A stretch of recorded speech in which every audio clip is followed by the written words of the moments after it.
गाय दुधाप्रमाणे म्हैस दुधास अनुदान मिळावे. चेअरमन अरुण डोंगरे यांचे उपमुख्यमंत्री अजित पवार यांना निवेदन.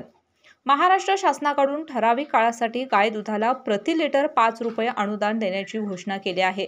याउलट कर्नाटक, गोवा, मध्य प्रदेश, राजस्थान आणि तेलंगणा या राज्यात गाय दुधाबरोबरच म्हैस दुधासाठीही अनुदान दिले जाते. त्याप्रमाणे महाराष्ट्र सरकारने सहकारी दूध संघांच्या माध्यमातून संकलित होणाऱ्या गाय दुधाबरोबरच म्हैस दुधालाही अनुदान देऊन प्रोत्साहन देण्याची गरज आहे, अशी मागणी निवेदनाद्वारे गोकुळचे चेअरमन अरुण डोंगरे यांनी आज राज्याचे उपमुख्यमंत्री अजित पवार यांच्याकडे केली.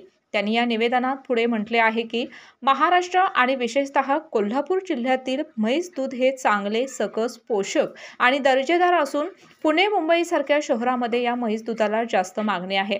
मात्र अपेक्षित दराअभावी राज्यासह कोल्हापूर जिल्ह्यातील दूध उत्पादक मेटाकुटीला आल्याचे दिसत आहे. यावर उपाय म्हणून महाराष्ट्र शासनामार्फत राज्यातील गाय दूध खरेदीसाठी सध्या प्रति लिटर 5 रुपये अनुदान देण्यात येत आहे.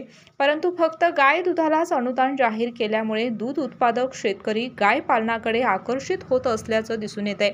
परिणामी म्हैस दूध उत्पादन कमी होण्याची शक्यता आहे. तसेच म्हैस दूध उत्पादकामध्ये आपल्यावर अन्याय झाल्याची भावना आहे.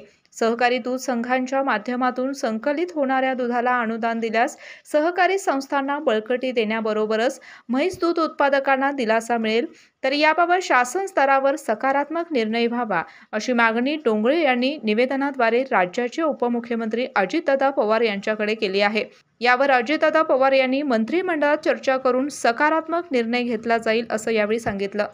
अशाच नवनवीन अपडेट पाहण्यासाठी आमच्या KK न्यूज चॅनेलला सबस्क्राईब करा.